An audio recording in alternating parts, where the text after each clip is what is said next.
going to hop in. So just so everybody knows, our summer series on Thursdays, we will be covering car forms every single Thursday. We're kicking off with, we are covering the updates. So car forms get updated twice a year. They generally get updated in June, and then they get updated again in December, just because they like to mess with us. And so as you're like trying to get ready for summer and figure things out, and then all of a sudden you're like, oh, now I got to write an offer, and then they've changed everything on you. They do the same thing at Christmas to you. Merry Christmas. Figure out new forms. So we are going to cover those forms that have changes to them. I think there's some really good things that were changed. We may have to hop around a little bit because there was a lot of changes. And just so you know, there's probably about, I don't know, 40 forms that got changes to them. Most are minor. And I'm not covering the ones that we don't deal with on a regular basis. So I am not covering the ones that are rental property related or property management related. So you'll just have to cover those on your own. There is a list. If you go in your car forms, you can track down the changes on your own and see all the copies. But so we're trying to cover all the ones that are real estate related that you're going to interact with. I'm not going through the forms in detail. I'm just going to show you what the changes were and walk you through those. As always, if you have any questions, please feel free to unmute yourself. You can throw your hand up if you want. You can just interrupt me. I don't really care. I do have the chat box on, so I am keeping an eye on that, as well as I try to keep an eye on the participant window in case I see somebody unmute themselves. But never hesitate to just be like, hey, Amy, wait, I have a question. So does anybody have any questions before we jump in? No, ma'am. All right.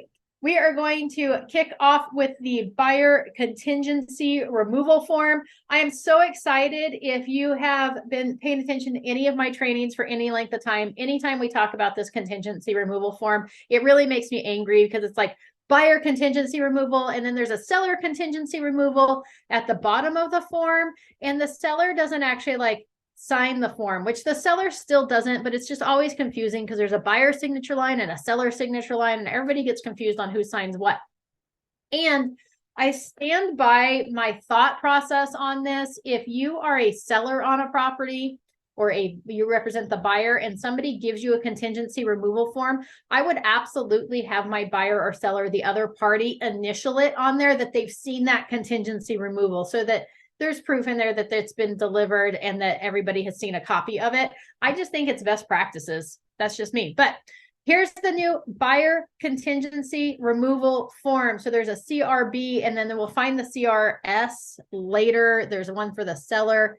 So this just talks about, here you can make it the purchase agreement, the repair request. That's all normal as to what was on the contingency removal form previously. But they have here, they've outlined and broken out insurability.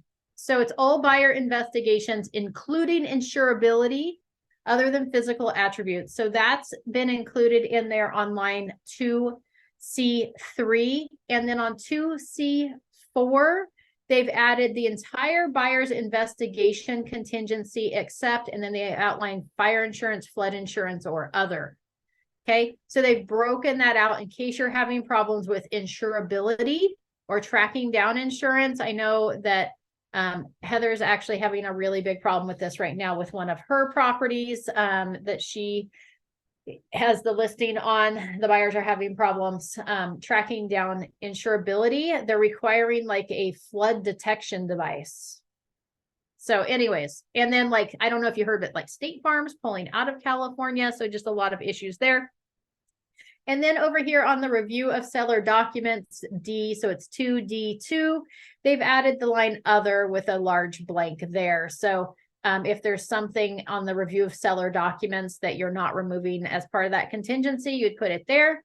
And then they've added a new section on 2F, just referencing K1 as far as the purchase agreement goes, which has to do with when we get to the purchase agreement where they've added some more verbiage regarding the HOA situation.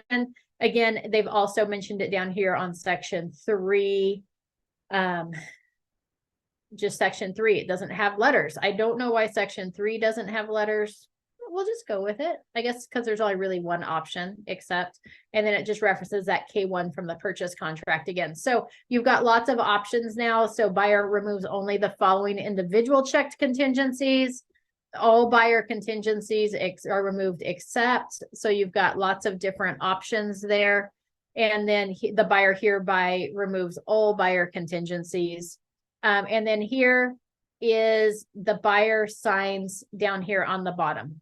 Okay, please keep in mind that it notes down here, just a little side note, if the form is attached to a request for repairs, that'd be car form RR, a seller response and buyer reply to the request for repairs, or another document such as an addendum, an amendment of the existing agreement, it is only valid if the buyer and seller agree to the requests made on that form or document. So, right, it's really important what you put up here at the top of this contingency removal form. Okay, what you reference, because if it's in response to a repair request or an AEA, you want to make sure you note that. Any questions on the changes on the buyer contingency removal form? All right, we're going to continue moving right along then. We are going to move to there is now a cancellation of listing form that was out there. They've added a couple of things. They have added if checked, right, subject to the terms and conditions specified below if checked. So you don't have to check anything. A or B or both may be checked. So it's just telling you could select A, B, or both here. As far as the cancellation goes. So principal agrees to pay broker the amount of compensation specified in the listing if prior to the end of the listing period specified in the listing or any extension, principal enters into contract to sell, convey, lease, or otherwise transfer properties, right? So we can cancel the listing and take it off the market, but we can still get paid if they decide to sell it, just so you know. Or if within blank calendar days after the cancellation of this listing or the listing period specified in the listing, principal enters into contract to sell the property. So, and that goes into that any persons named below or that person's related entity who after the commencement of the listing or prior to this cancellation physically was shown the property by the broker or cooperating broker or submitted to seller a signed written offer to acquire, right? So this, it's just covering both of those things. So this one, the reason you could check both, right, is it could be the end of the listing period, right? If we're gonna, hey, we're gonna cancel this, but into the end of this listing period, whatever you had on there, maybe you had July 31st. Yes, there are 31 days in July. Then they can't sell that property within that time period without you getting compensated to anybody. And you could check the box for B and fill in a date here for calendar days. And that would be within the end of that listing period as well, if they decided to sell it to any of the people who previously made an offer or somebody who had seen the property during the listing period. So that's why you can check one or the other or both. Down here on 2, they added the principal agrees to pay broker X% of the listing or if applicable sales price, whichever is greater. Okay, so listing or sales price, whichever is greater. Okay, so it's adding that little caveat in there. Any questions on that cancellation of listing form, COL? All right, moving right along to the next form. We've got the residential income purchase agreement and joint escrow instructions. So this would be if you have a buyer that's purchasing income property. Okay, income property. This wouldn't be commercial property, just be income producing property. They've made a couple of changes to this one. We're just going to scroll down here. On 3E or M1 on the grid, 3E3 and 7A paragraphs, vacant units to be delivered vacant. So it's just outlining that, hey, if something's vacant, it's to be delivered vacant. Or if it's seller occupied, that is also to be delivered vacant. The seller is not remaining in the property. And then over here, additional terms, you would check units to be delivered vacant and the car form TOPA, which is the tenant occupancy agreement, is attached. So if there are units that are vacant, you should identify them here on units and which ones were vacant and they should be delivered vacant. Okay, unless there's an agreement in place and you don't want them to be delivered vacant, they're going to try to continue to fill those, then you would identify that somewhere on the purchase agreement. probably under other terms. Okay, so that is the update there. We're going to go down and see section 3E3 and 7A. 3E3 and 7A. Sorry, I think I have a question. Yeah. Just because I've never dealt with, I've definitely shown properties where one has a rental agreement. So where would you, if they want to keep the rental agreement, like they have a lease for another year, where would you do that? I feel like that has something to do. Yeah, so absolutely. So if it's a investment property, which this one's the contract is an income producing property, it's just noting that, hey, the tenants are going to remain in possession. That's already stated. The tenants, their contract actually transfers with any purchases. You can't void a contract of a tenant landlord relationship. Well, we don't call them landlords anymore. We'll get into that. We call them, I don't remember what it's called. We'll get into that, but you can't terminate that. So that automatically on this contract, because this one is the income producing property one, it's assumed that those are going to stay with the property. So we'll get on the residential purchase agreement. It does talk about if there's tenants in place, if they're going to stay or not. On this one, it's assumed that if there's tenants in place, they're staying. And if it's vacant, it's going to be delivered vacant. And if one unit's a seller occupied unit, that's going to be also delivered vacant. So that's just on this form, but we'll talk about that. Okay. Your other question All on the purchase agreement. Thanks. Yeah, So this is for like a duplex, triplex, halfplex, something like that. Or if you've got an investor purchasing an investment property, Or single family home. Okay. Yep, that's currently rented out and they're planning to use it as an investment property, this would be the appropriate contract for that.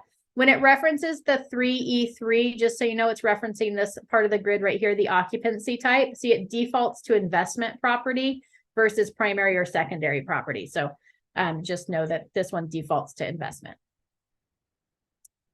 The other paragraph that gets discussed is 7A. So we're going to hop down here to 7A. Oh, I should double check that I don't think there's any other changes. Here's 7A, closing in possession, occupancy. Seller shall disclose to buyers which units are occupied by tenants, including any adult other than seller. If a tenant occupied unit is to be delivered vacant pursuant to paragraphs 3M1, that's what we just talked about, or elsewhere, unless otherwise agreed, such in a counter offer or par form TOPA, seller is responsible for delivering the unit vacant. Occupancy may impact available financing, right? So if it's tenant occupied and you were trying to move it to a primary residence, that occupancy could affect financing. So it's just stating that there, they added that little section there. They added here on section E, you'll see this on all the different purchase agreements. They've added title and then a semicolon preliminary title report.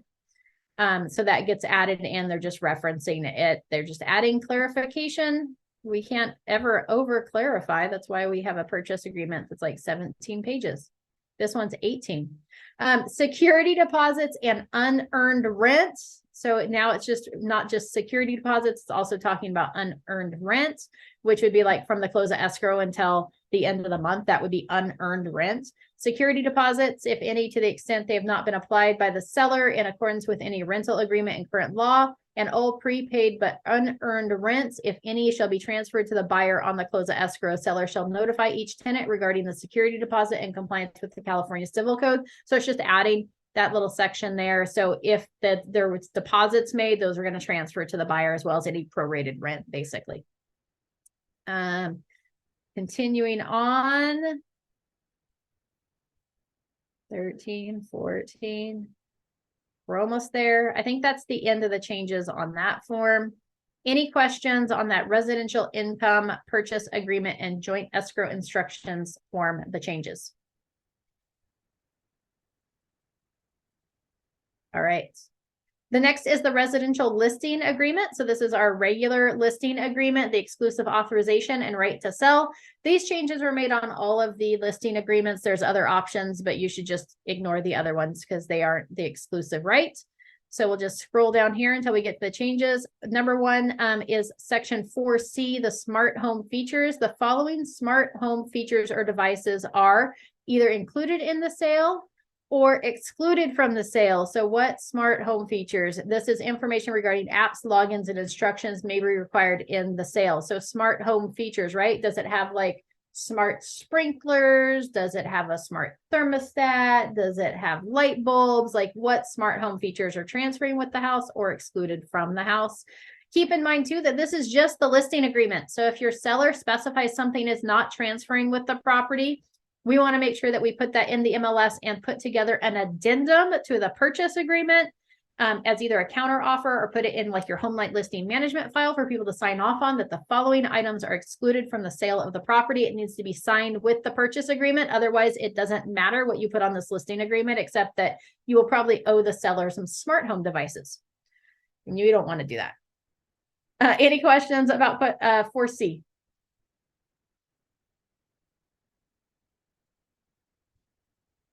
All right.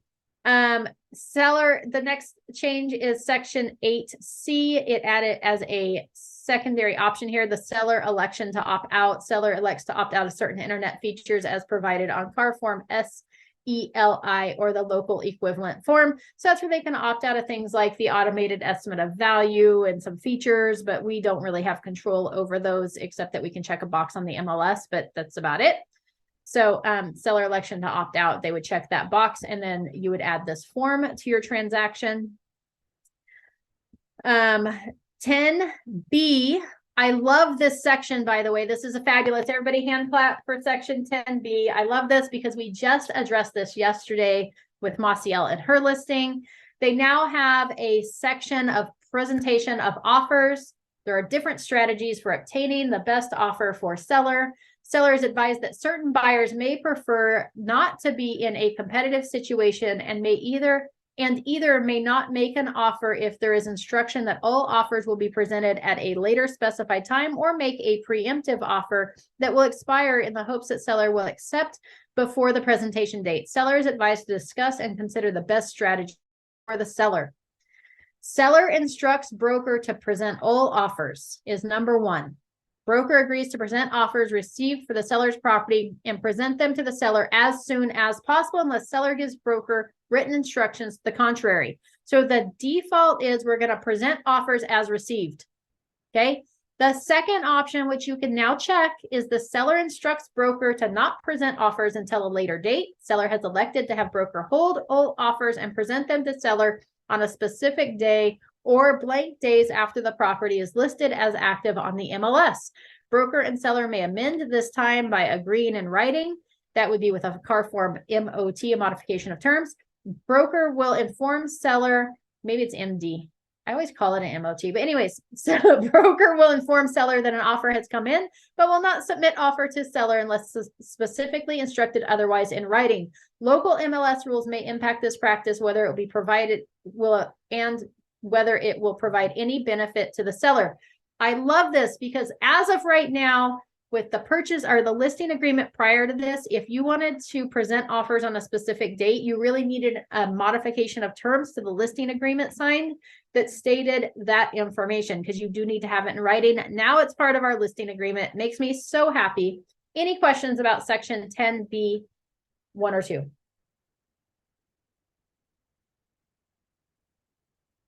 Okay, so fabulous. They did number these now. So the supplemental offer or buyer's offer letters, the default is that the broker's not going to instruct buyer letters.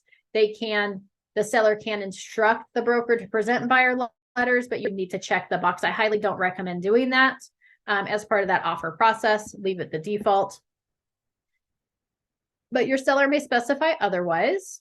And I believe that's all the changes there. They've added the name of seller with address, email, phone for both sellers. Any questions about the changes that were made to the RLA, the residential listing agreement?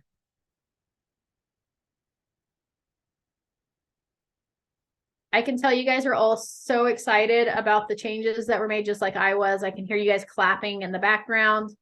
All right, we're gonna move on to the statewide buyer and seller advisory.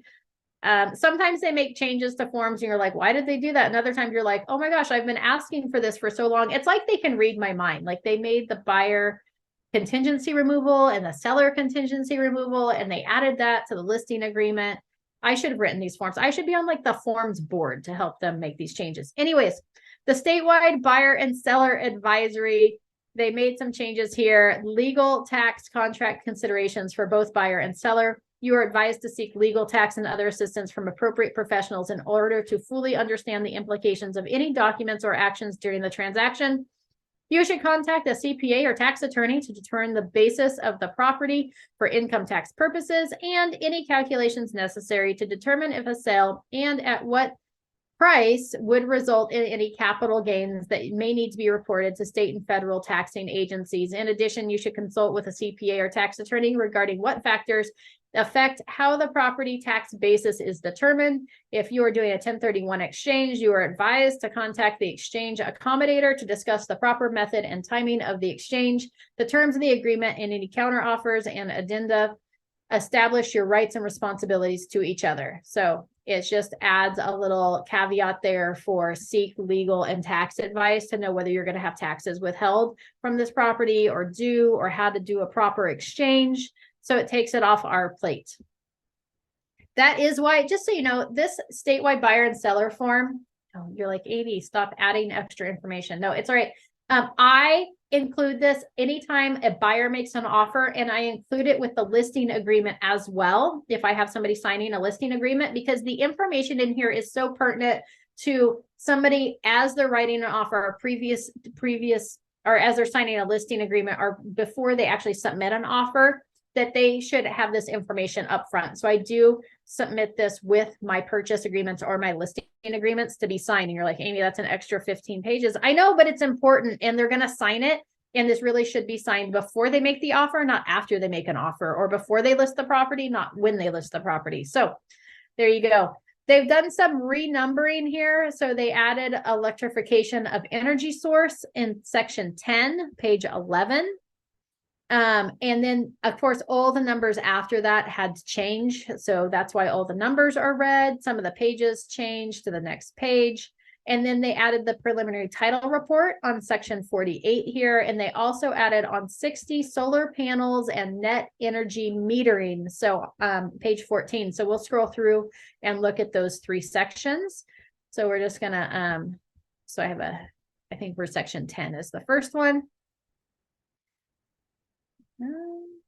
Square footage, lot size. Hold on.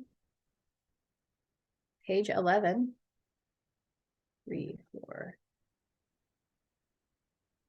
I feel like they numbered that one wrong, but we'll come back to that here in a second because we're not at page 11. Preliminary title report. They added this section here, number 15. A preliminary report is a document prepared by a title company which shows the conditions upon which the title company is willing to offer a policy of title insurance. However, a preliminary report is not an abstract of title. The title company does not conduct an exhaustive search of the title record, does not guarantee the condition of the title. Nevertheless, the preliminary report documents many matters that have been recorded and can impact an owner's use of the property, such as known easements, access rights, and encroachments, and if applicable, governing documents and restrictions of the homeowners association. Among many other restrictions that may appear in the HOA documents are restrictions on the number and weight of pets that are allowed. A preliminary report may contain links to important documents referred to in the report. Broker recommends that buyer reviews the preliminary report and documents referenced by the links and keep a printed or electronic copy of the preliminary report and documents referenced by link. Brokers do not have expertise in this area. So it's just mentioning the title report and what that does. Just so everybody knows, I threw that preliminary title report into my homeowner's HomeLight listing management file. I also usually pull a copy of the CC&Rs, which are usually hyperlinked, and list those separately. I do not pull copies of the previous deeds that are on the property, but those are usually what's kind of hyperlinked on there is the deeds, and then any CC&Rs or restrictions. It may be in your best interest that if there's a link for like on our property, we have an easement that's been recorded, and that's now a hyperlink. So you may want to pull copies of those easements if there's something outside of like your normal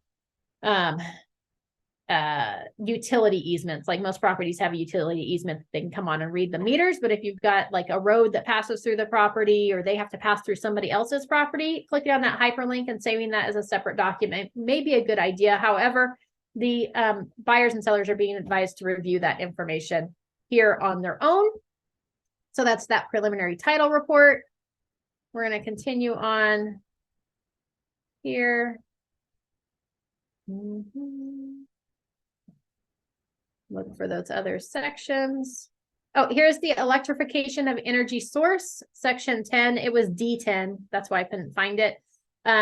Several local jurisdictions in California have enacted laws which prohibit the use of natural gas appliances in new construction. Other jurisdictions and state of California are considering bans, may even prohibit the replacement, sale, or installation of appliances that use a fuel source other than electricity. Brokers do not have expertise in this area. So it's just covering the new laws that are coming out across California, where they're taking your gas away. There it is. It's in section D10. Any questions on D10? All right, moving right along. If that's news to you, I'm sorry that I just broke your heart by telling you they're taking away all your gas. I apologize. Section 3 is the Homeowners Association Covenants, Conditions, and Restrictions, those CC&Rs, charging stations, FHA approval. Although unenforceable, it is possible the CC&Rs, deeds, or other documents on title may contain a covenant which at one time may have purported to discriminate against persons based on race, religion, and other protected class characteristics. You have the right to request the assistance of the title or escrow company to help you prepare a form which will be provided to the county and may result in the discriminatory language being removed from the public record. You may also get a notice informing you of these rights from the broker or title or escrow company. For more information, buyer may request from the broker the CAR Legal Quick Guide titled Agency Disclosure of Discriminatory Covenants based on actual knowledge. A lot of the CC&Rs, if the homes were built in the early part of the 20th century, have some discriminatory language in there. Most of them have pages on the top that say that, hey, anything discriminatory does not hold up. It says here it's not enforceable. But if somebody comes across it and they want to actually get it removed, there's now a process for that, and it's outlined here in section 3. Any questions about that? All right, moving right along to section 8, which is the solar panel. It used to be solar panel. Now it's solar panels and net energy metering. Sellers are required to provide material information about solar panel CAR form solar, which we'll cover. Solar panel systems may have net energy metering, payback rates from utilities to property owners with their own source of energy, such as rooftop solar panels who contribute electricity back to the grid, may change from those currently in place and may defer upon change of ownership to the property. Fees for new solar installation may be added or changed. Buyers should discuss with the applicable utility if applicable to the property. Brokers do not have expertise in this area. Most of our solar systems in California are net energy metering, which means your solar panels produce power. You use power from the grid, which is PG&E. PG&E tracks how much power your panels are producing, and then you get your cost offset by that. That's the net metering, okay? Net energy metering. Okay, that means that if I produce more power than I use, that PG&E is going to pay me some money at the end of the year. This is why we have our true-up bills. And just so you know, the energy companies pay a fraction of what they would charge you for that energy. If you produce more, they pay you like wholesale rates. So you get like a third maybe of what it would cost you to use that kilowatt hour for those extra kilowatt hours. And it's saying here that there might be like transfer fees or setup fees or something for that when they go to set up their utility services, and the buyer should investigate that. Any questions on the solar panels and net energy metering section?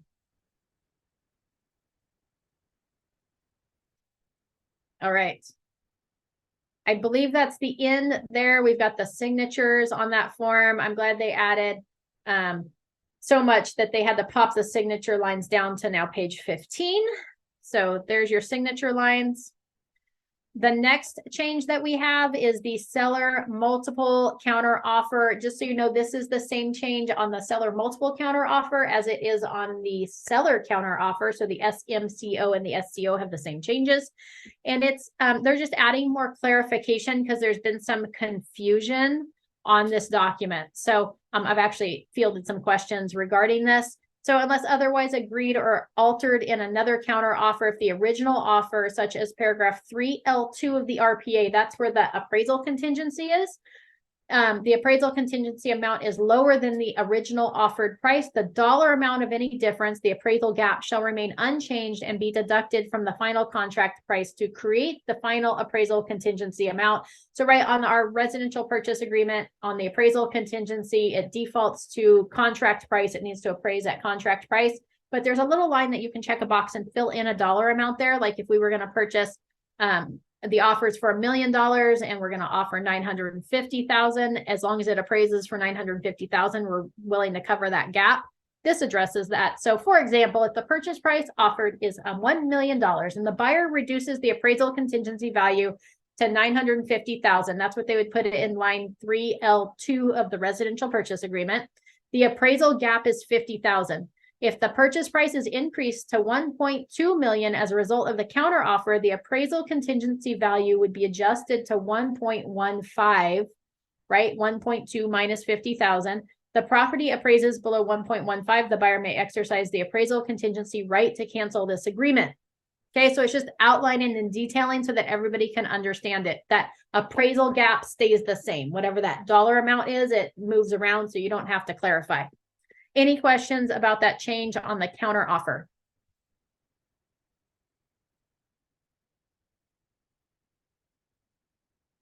Okay, I think these are all good changes so far. Lots of clarification. This is the solar advisory and questionnaire.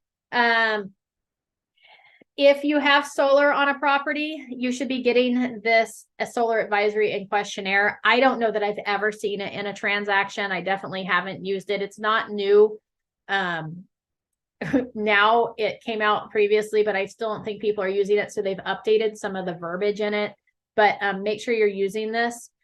The only thing they've done is on this first section is they've just updated it. So it says solar power system. So anywhere it said solar or photovoltaics or whatever it said previously, now it says solar power systems. Okay. I think it said, I don't even know what it said previously. So that's the first changes on the first page. It's just updating that. And here it's just continuing that along on the solar power systems, updating that through the questions.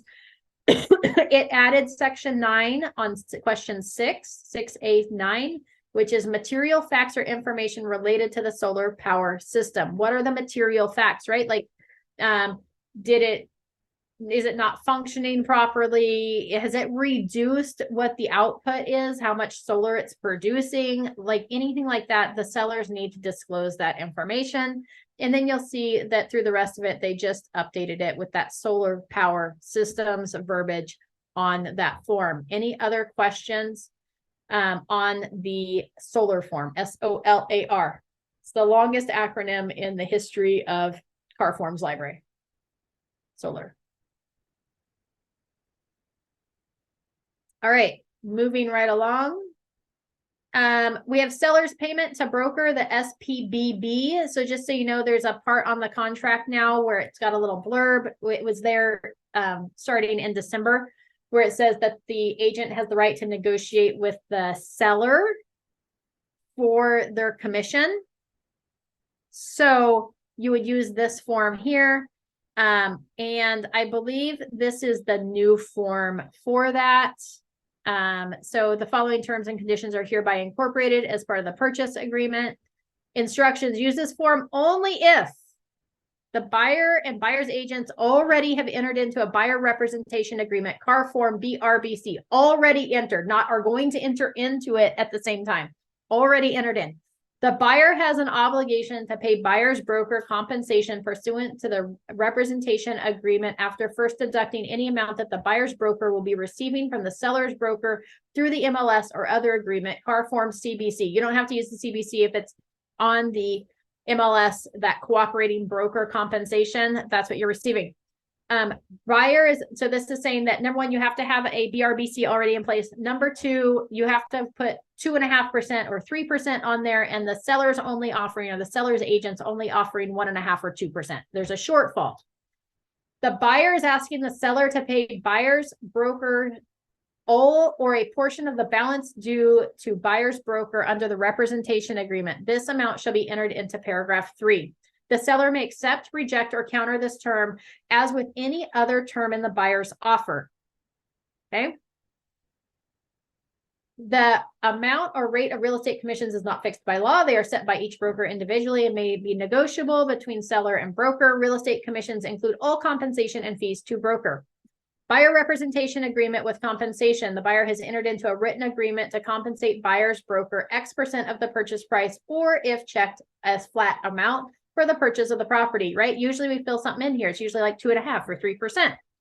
Compensation from seller's broker to buyer's broker as of the date of the seller payment of for buyer's broker document is signed by buyer and pursuant to the MLS or blank, that would be another source.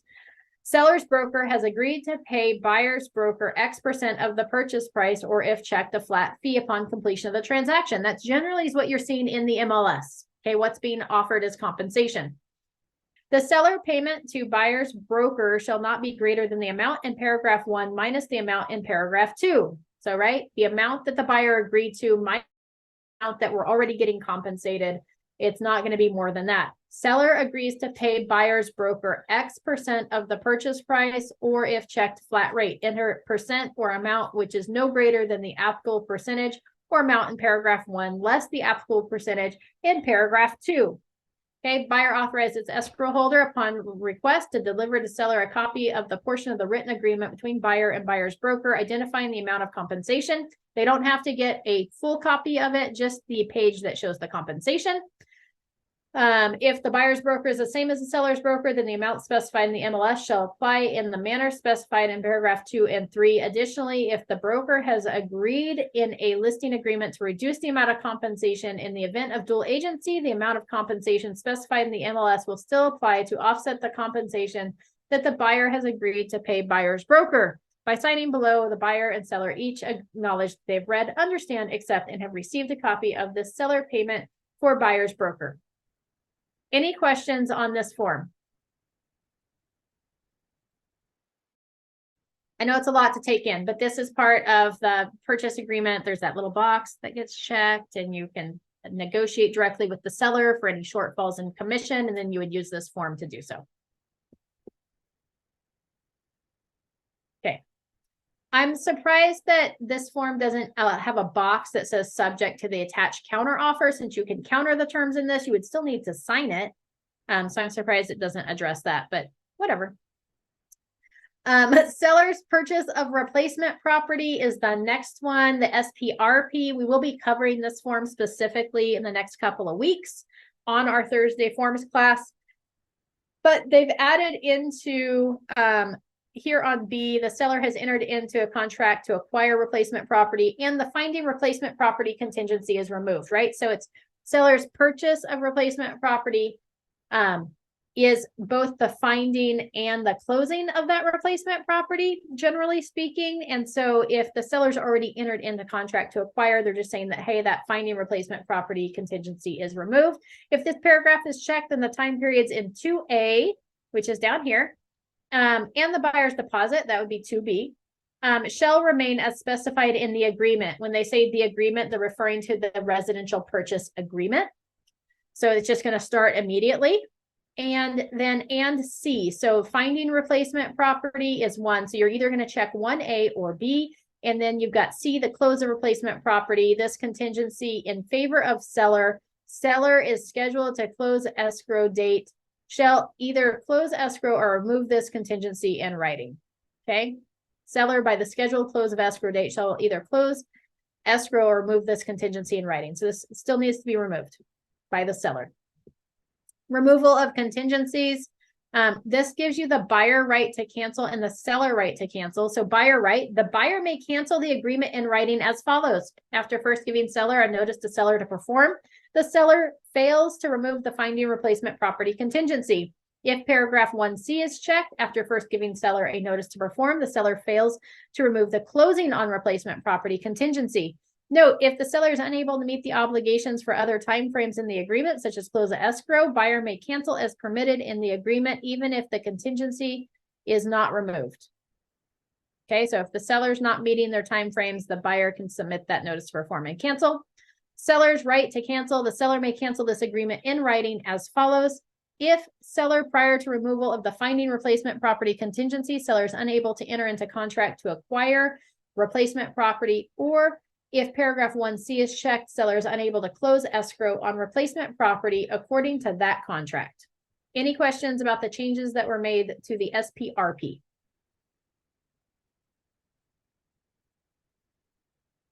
All righty, moving right along to the seller property questionnaire, the SPQ. They added a little box here that says the property is a duplex, triplex, or fourplex. A SPQ is required for all units. This SPQ is for all units or only unit blank. So, right, so if it has multiple units up to 4, they could do an SPQ for each unit, or they could try to encompass it all in one SPQ. So it's just outlining that there right before question number 1. They capitalized the B for buyer. They, down here on the terms, buyer and seller referred to as parties. 1C, unless otherwise agreed or altered in the counter offer, the original offer, such as paragraph 3L. This just outlines that. Oh, I'm sorry. It didn't finish the seller property questionnaire. I've cut it off. I apologize. We hopped into the seller counter offer, which is the same as the seller multiple counter offer. They added that little caveat about the appraisal contingency and that gap being changed. That's the only change. It matches that multiple counter offer. So we're just going to go back to our regularly scheduled programming with the seller property questionnaire, the SPQ page 2. No changes on page 2, except a couple capital B's in buyer. No changes on page 3. There is a change over here. Title, ownership, liens, and legal claims. Are you the seller aware of, other than seller signing this form, any person or entity with an ownership interest? So they just changed the verbiage there on that question. Nothing major. Hold on. And then we go to page 4. We'll come back to that one. And there's no changes on SPQ page 4. Any questions on the changes that were made to the SPQ? Nothing major in there. All right. Here is the new form, the CRS, the seller contingency removal form. So anytime you got a seller contingency in place, you're now going to use this form for the seller contingency removal. Again, if the seller in place, they go to remove them, it's only asking for the seller's signature on here. I would have your buyer's initial the page that we received it. In accordance with the terms and conditions of the purchase agreement, or the request for repair, or the response and reply to the repair, or other, dated on the property known as between the buyer and the seller, they're now referred to as parties. Seller removal of seller contingencies. With respect to any contingency and cancellation right that seller removes, unless otherwise agreed in a separate written agreement between buyer and seller, seller shall conclusively be deemed to have completed all actions and investigations related to such contingency, elected to proceed with the transaction, and assumed all liability, responsibility, and expense, if any, for continuing without the contingency. Waiver of statutory disclosure is prohibited by law. The seller hereby removes the following seller contingencies: finding replacement property, closing on replacement property. So those are now removed here, or other, if there was something else in play there under other, and then the seller would sign. Any questions on the seller contingency removal form?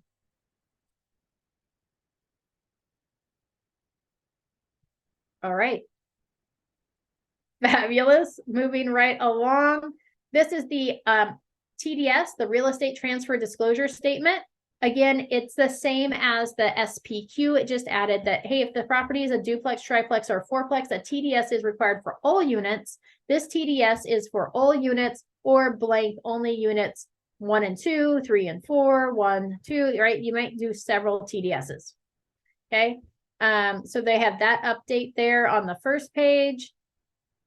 And then that is the only change that they've made to the TDS. So I'm going to assume there's no questions since it was the same changes that were made on the SPQ. The next one is we have the vacant land purchase agreement and joint escrow instructions. So, right, we had the residential purchase agreement, we have the income purchase agreement, now we have the vacant land purchase agreement. This form is now 7 pages long. Make sure you read all 17 pages.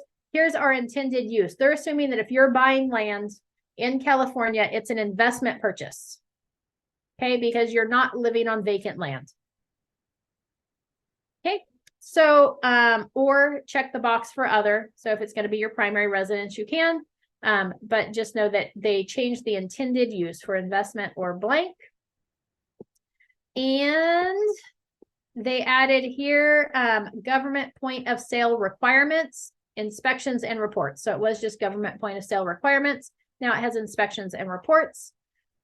They also added the environmental survey of phase 1 of the environmental survey if we're going to have that done. So it just takes you into phase 1. Obviously, there's multiple phases.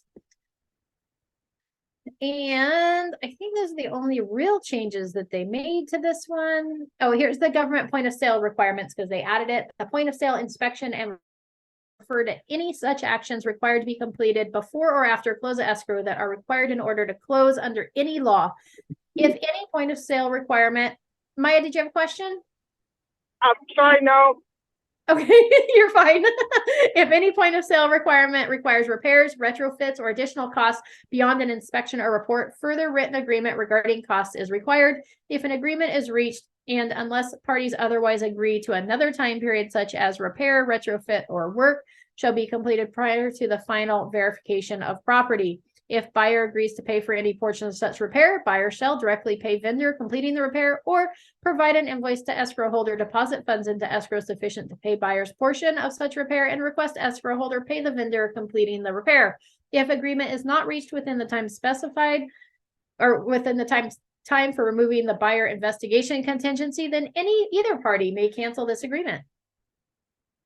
Okay, so it just added that regarding the government point of sale requirements. Any questions about 10B? Alrighty. Again, they updated to solar power systems versus what it was called previously. And we're just gonna keep going, 9 and 10. This is so long. I mean, 17 pages. So much legal jargon. All right. There you go. That's the end of the vacant land purchase agreement. Along with that, we have the vacant land listing agreement. They've made some changes too. So we're just going to scroll down to those changes. Here we added the broker and owner's duties, the broker responsibility, authority, and limitations. Broker agrees to exercise reasonable effort and due diligence to achieve the purposes of this agreement unless owner gives broker written instructions to the contrary. Broker is authorized and but not required to order reports and disclosures, including those specified in 10D as necessary, advertise and market the property by any method and in any medium selected by the broker, including MLS and internet, to the extent permitted by these media control and disseminate the information submitted to any medium and disclose to any real estate licensee making an inquiry of the receipt of any offers on the property and the offering price of such offers, right? Same abilities granted to us in the regular listing agreement. Presentation of offers. There are multiple strategies for obtaining the best offer for the seller. So here is just added that same caveat that they added to the regular listing agreement that says that, hey, the default is the seller instructs broker to present offers as received. And we can check box 2 for instead the seller instructs broker not to present offers until a specific date. So the same thing that we discussed with the listing agreement, they've now stuck in here on the vacant land listing agreement. Any questions about that section?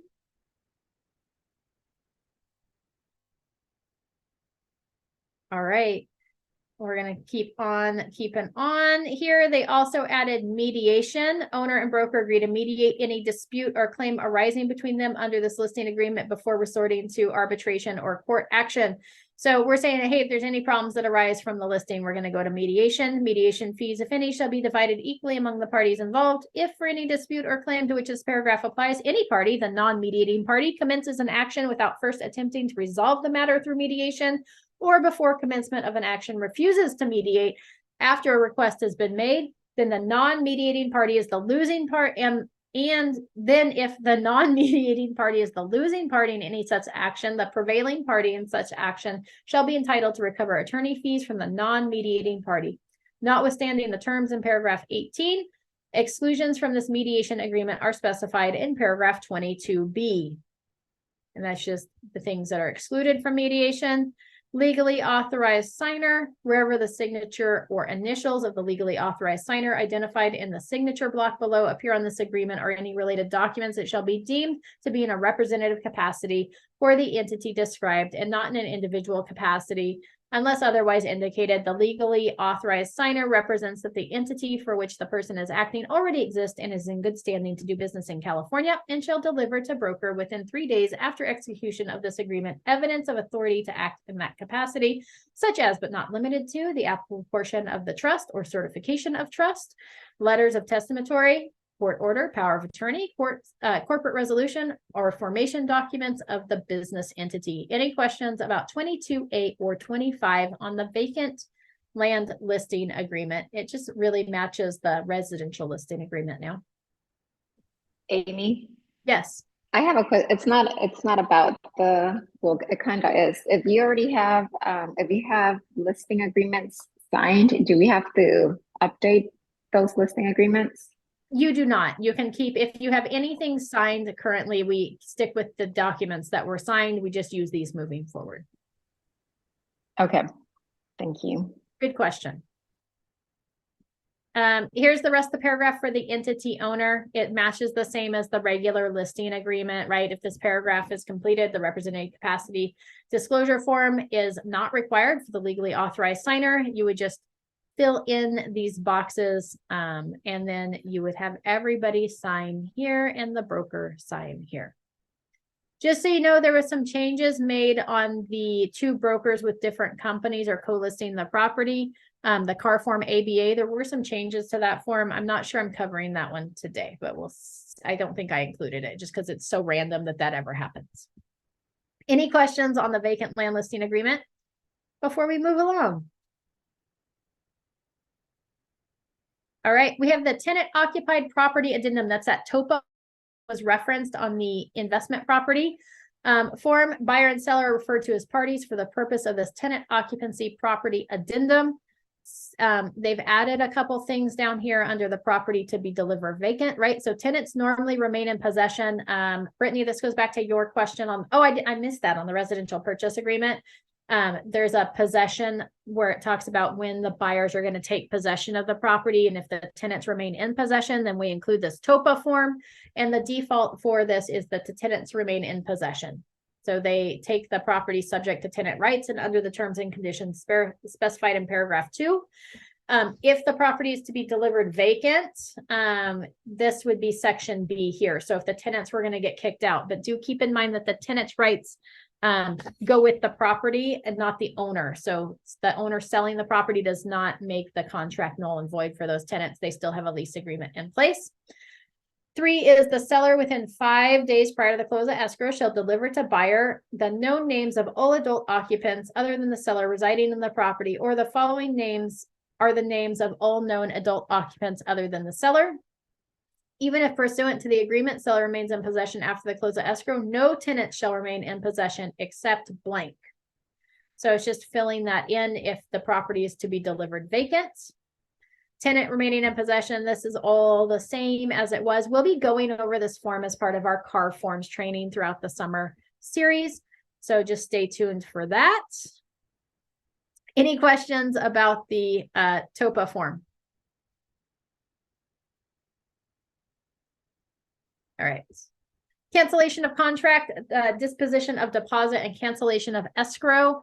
The advisory and instructions The party canceling the agreement is required to act in good faith. Disputes over cancellation and deposits can be complex legal issues that can be expensive to resolve. Agents are not qualified to provide any opinion on who is entitled to the deposited funds or whether a cancellation was made in good faith. The buyer and seller are advised to seek advice from a qualified estate attorney regarding this matter. The party canceling the agreement and not the agent needs to determine if cancellation rights apply. Cancellation may be exercised in good faith and in accordance with the rights and procedures within the agreement, including any applicable notice to perform or demand to close escrow. Section 1 allows for either a one-party cancellation, see paragraph 1A, or for a proposed mutual cancellation, which becomes effective upon a mutual execution of Section 2. Paragraph 1B.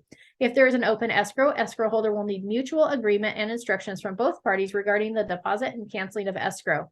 If the parties agree on the release of deposit, then parties can exercise mutual instructions with full release in paragraph 2C below. If parties are canceling the agreement but are disputing the deposit, then the partial release section can be used in paragraph 2D. Parties are advised to consult with a qualified real estate attorney, California real estate attorney, regarding the potential damages and remedies, including but not limited to retaining the deposit, seeking other monetary damages, pursuing any specific performance, or any dispute will have to be resolved in the manner specified in the agreement. So they just added this advisory and instructions on the top. The first one is one party cancellation. This paragraph is used to cancel the agreement, right? There we go. And then the second section, sign in this section solely for cancellation of contract. Proceed to the page 2 for disposition of deposit and cancellation of escrow. So you can sign and agree here, and then we don't actually need anybody else's signature for the cancellation of contract. Okay, so keep that in mind. Section 1, cancellation of contract, whoever is canceling it, unless it's mutual. So as long as you're in section A, 1A, then only one party has to sign up here for it to be valid. The second section is the disposition of deposits, and everybody needs to sign here for how we're releasing the deposit. Any questions about the instructions and advisory at the top of the cancellation of contract form?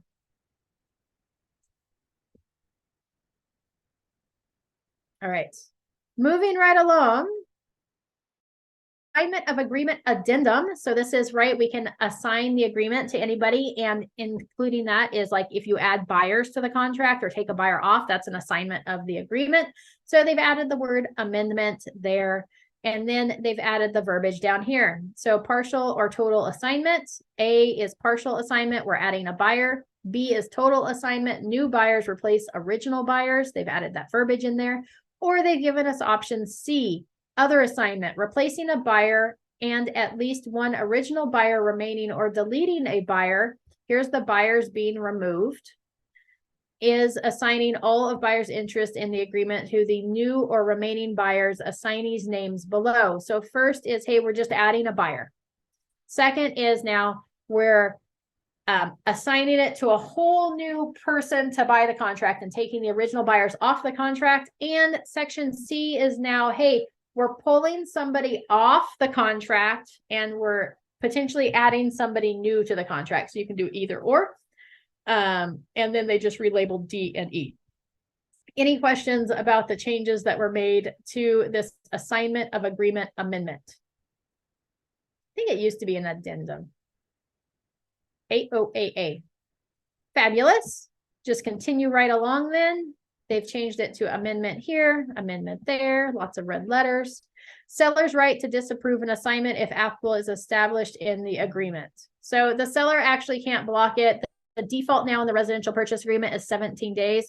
I usually change that just so you know when I make an offer to match whatever my close at escrow time frame is. So in case at any point during that escrow period, I need to add a buyer to the contract or make changes to who's in the contract, I have the ability to do so. The old residential purchase agreement before the grid came out used to not have a time frame on that.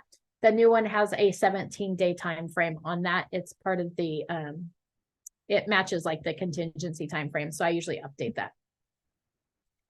The next one is our Buyers Homeowners Association advisory. So if there is a HOA on the property, your buyers gets this HOA advisory. And they added, you are further advised to carefully review the preliminary recital report to determine all the recorded documents related to the HOAs, which could include but are not limited to deed restrictions and the existence of multiple HOAs affecting properties. Some properties have more than one HOA, like in Leisure Town, not the original Leisure Town portion, but the newer homes on the east side, north side of Leisure Town. Those have 2 HOAs. It's governed by the original HOA and a new HOA. All right. So there are some that do that. Covenants, conditions, and restrictions. The CC&Rs are the main governing document of the HOA. Generally, the CC&Rs describe the property rights, duties, obligations of the HOA and the individual members. CC&Rs are formal documents recorded with the county recorders and are extremely difficult to amend or change. Bylaws, rules, and regulations. Bylaws address the governance and operation of the HOA, including voting and election requirements, the number of directors and their term and length, and how and when meetings are held, and the meeting procedures. Okay. Then over here on the minutes, they added HOAs are required to prepare. So they just added the required there, the minutes of the board of directors meetings. They reflect decisions and reasons for those decisions, but are not a transcript of the meeting. So it just says that, hey, they're minutes. They're not the transcript. Financial information. Just so you know, these are the required documents that you should receive anytime the property is in an HOA. You should get a copy of the CC&Rs, which are the covenants, conditions, and restrictions, the bylaws, rules, and regulations. You should get a copy of the last 12 months worth of meeting minutes and the financial information. Here, generally, associations are required to prepare a reserve study at least every 3 years, caused to be conducted a reasonably competent and diligent visual inspection. Okay, so it's just saying that, hey, they should get a reserve account. It should be, you could ask for the reserve study. Okay, any questions about those changes that were made so far to that HOA advisory? It's just detailing the type of docs the buyer should receive and what the purpose of those is. Litigation. It's just talking about, it adds that many CIDs have been involved or presently involved or become involved in litigation regarding design, construction, maintenance, or condition of all part of the development. Whether or not these lawsuits are successful, litigation is expensive, and the cost of such legal actions may impact not only the adequacy of the HOA reserves, but also the amount of current or future assessments. Such litigation may also impact the willingness of lenders to make a loan secured by the property or buyer's ability to obtain a loan to purchase the property. Saying that, hey, if there's litigation going on with the common interest development, that's what a CID is common interest development, then it may affect the financing. Any questions about that homeowners advisory, the BHHA?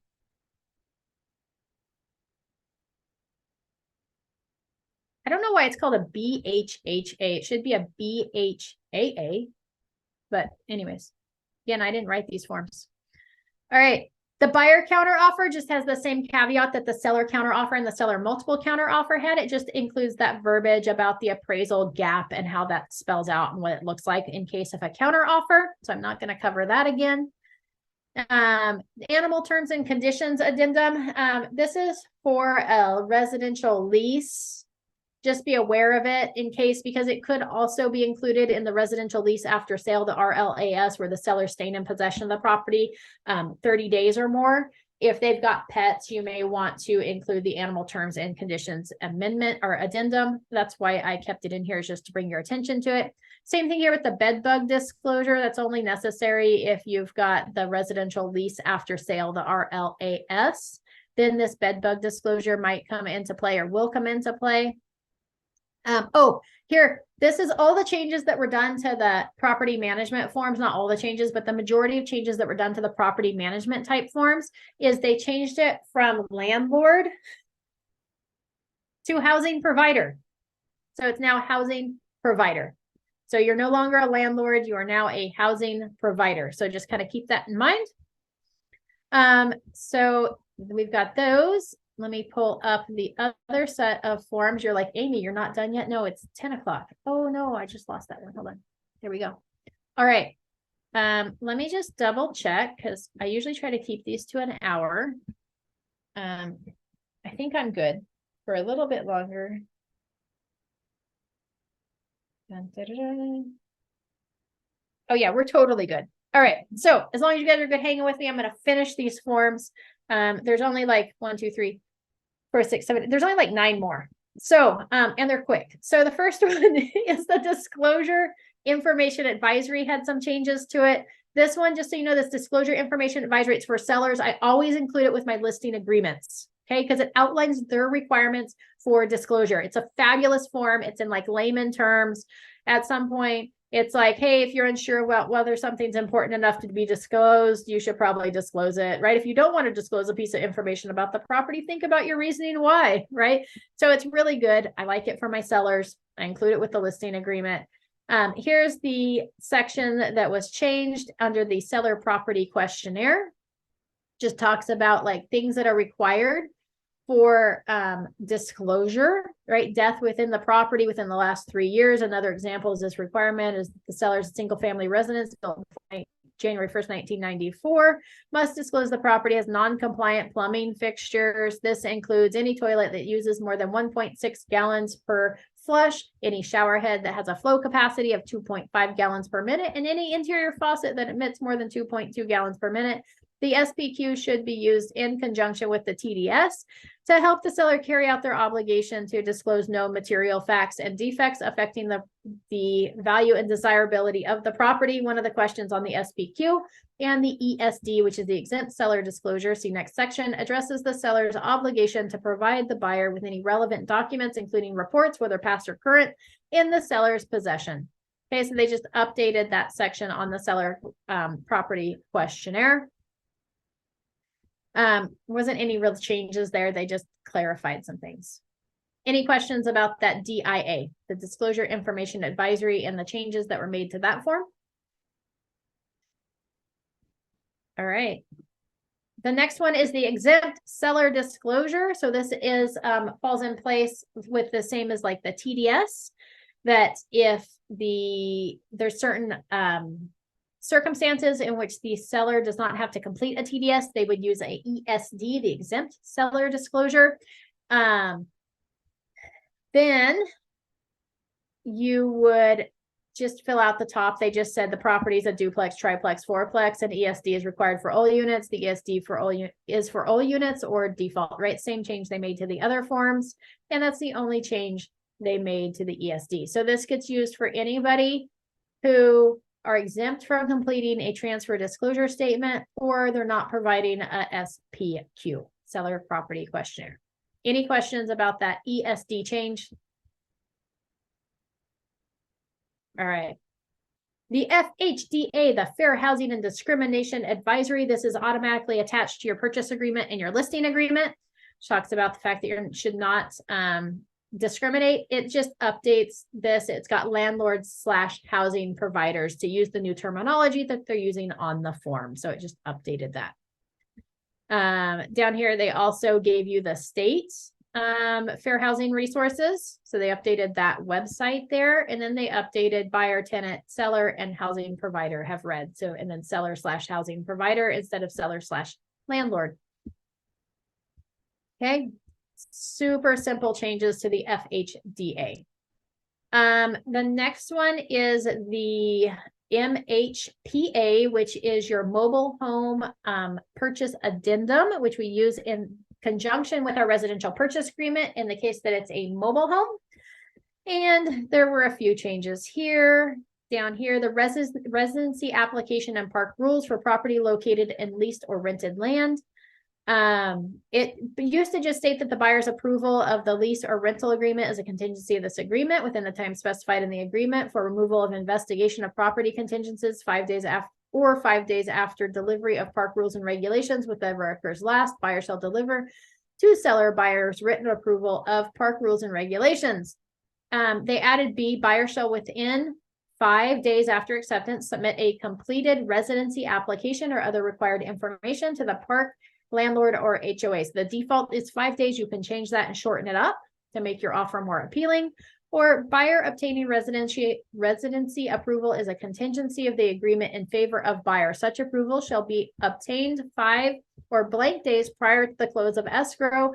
If approval is not obtained prior to this time, buyer may cancel the agreement. If buyer removes this contingency without first having park approval and the park rejects buyer's residency application, buyer understands that buyer may contractually be obligated to complete the purchase, even though buyer may be required to remove the home from park. You can still buy the home, you just may have to move it. So keep this in mind as well when you're doing those contingency removals, that if you're purchasing on leased land and the buyer needs to get approval and you click the little box for buyer hereby removes all contingencies, you are in effect removing this contingency, whether they have or have not yet been approved for the park. So this is one of those instances where you would want to check the box buyer removes the contingencies except park approval if they haven't gotten that yet. Okay, any questions on the mobile home purchase addendum? So many forms, so many things to remember. I'm so sorry, guys. All right, we have the probate agreement purchase addendum is the next one. This just talks about that obtaining court confirmation hearing date within 60 days after acceptance is a contingency of the agreement in favor of the buyer. So if we need court confirmation, they haven't obtained it, then we would check the box here. And obtaining court confirmation hearing, again, court confirmation required. If court confirmation becomes required and buyer has not canceled pursuant to paragraph 3A, then the sale shall proceed under 3B, which is down here. Court confirmation required, and if court confirmation is required, then we just check the little box obtaining court confirmation hearing date if it hasn't been set yet, right? So you would put that in there.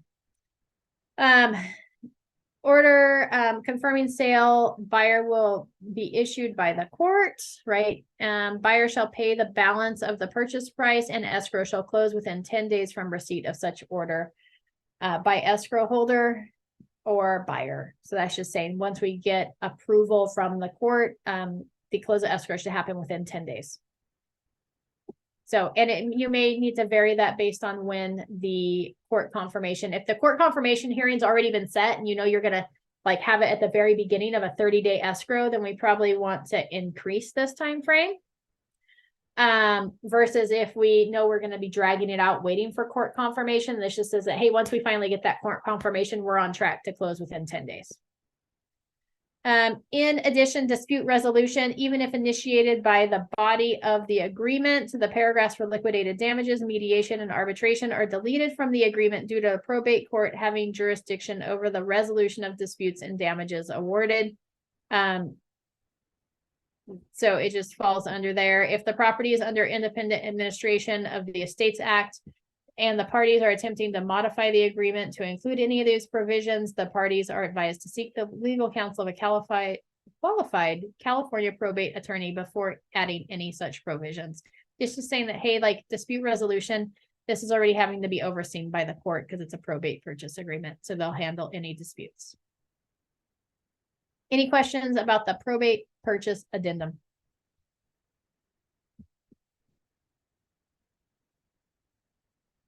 All right. Next, we have the notice to buyer to perform. This just is going to clarify that for any contingency or contractual action selected, this notice to buyer to perform is delivered before the time permitted in the agreement. The notice shall be void for only those specific contingencies or contractual actions, but this notice performed shall be valid for any other contingencies and contractual actions selected. If all contingencies is selected, the notice to perform shall be valid for all contingencies for which delivery of this notice is with the time permitted in the agreement and void as to others. So just a heads up, notice to buyer to perform has to be given either once the time frame has passed or up to 2 days prior to the time frame coming due. You can't do it before then. You can't serve it on the day that you accept offer a notice to perform for all the actions in the contract. It doesn't work that way. So it specifies in the contract when you can do it. So here it identifies all the contingencies and contractual actions for which you could deliver a notice to perform. There's a lot of things in there. Any questions about the verbiage that was added to the notice to buyer to perform? All right, the next one is the NC PA, the new construction purchase agreement and joint escrow instructions. We use this for new homes only.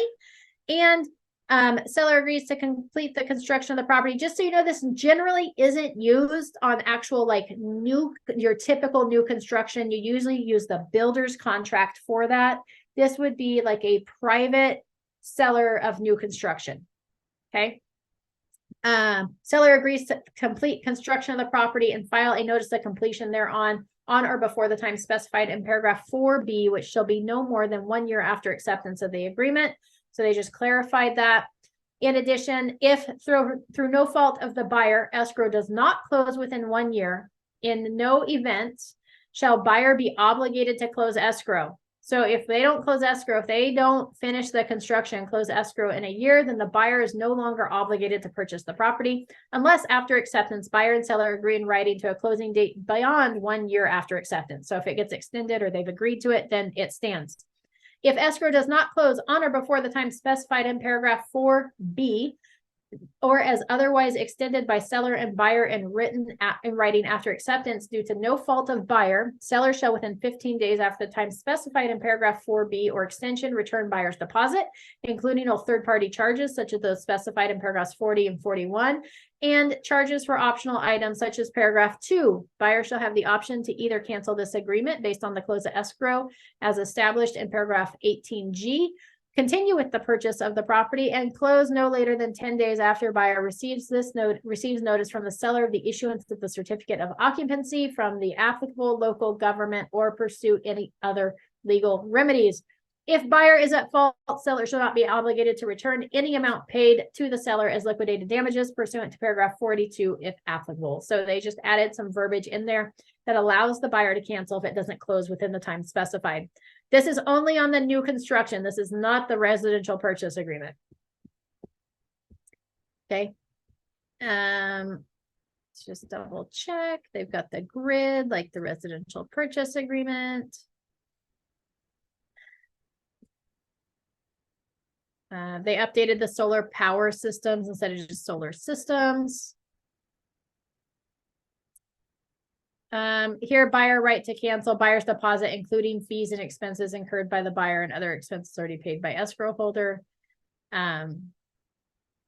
So here, just so you know, in the regular purchase agreement, if you cancel, it's normally like the buyer's deposit gets returned minus any fees and expenses incurred by the buyer. But in this one, if it doesn't close because of the seller's fault, then the buyer gets their fees and expenses back. Fit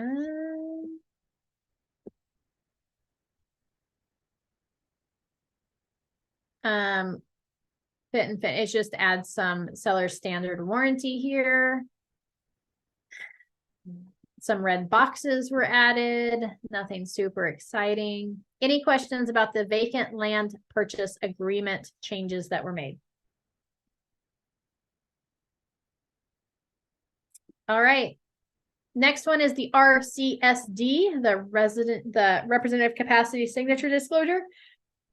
For the most part, we're not using this form anymore because they've incorporated it into the purchase agreement, that if it's a buyer, we check the box, we fill out the information there, and we don't need a separate one. But if you were, they just added seller, broker, or other, like who's this contract between. And then they updated this with seller, broker, other, acknowledgement of receipt of the other party. That's the only changes that were made to that. And again, that form's not used very often. Thank you, Brittany, for joining us. The last form is the team agreement. I just wanted to bring everybody's attention that this is in here. I'm not even really going to go over the changes, but if you were thinking about starting a real estate team, this is a great place to start. It outlines a lot of things that you might include in your team agreements. Okay, so I just thought this was cool, so I just wanted to highlight that it was out there. Does anybody have any questions before we finish up today, now that I've taken you through all the changes that were made in the June forms update, minus the property management forms? What is your overall take? Good, bad? I am very happy with the forms updates. I don't really care that they changed it to whatever the landlord has become. Housing provider. Housing provider, thank you. I will never remember that. That doesn't make a difference to me. The solar power change, the solar power system change really doesn't apply. But then I'm really happy that they split off the contingency removals with a buyer contingency removal and a seller contingency removal. And I'm super happy with all the listing agreements with them having the dates in there that you can delay the offer review. I really like to have my properties on the market for a full week before or not a full week necessarily, but we usually hit the market Wednesday, Thursday, and then we review offers due on Tuesday, we review on Wednesday. I just like that system. I think it makes for more fair competition between people, and there's no like hurry scurry. Like if I'm out of town or not available one day, like, oh, I've got to get somebody in there to show my buyer that property before it goes off the market. I like that I give people several days to view them, as well as it allows us to do open houses on that first weekend.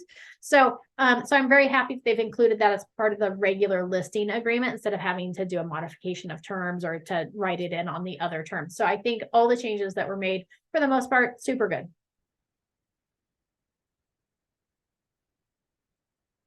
Any other questions or thoughts?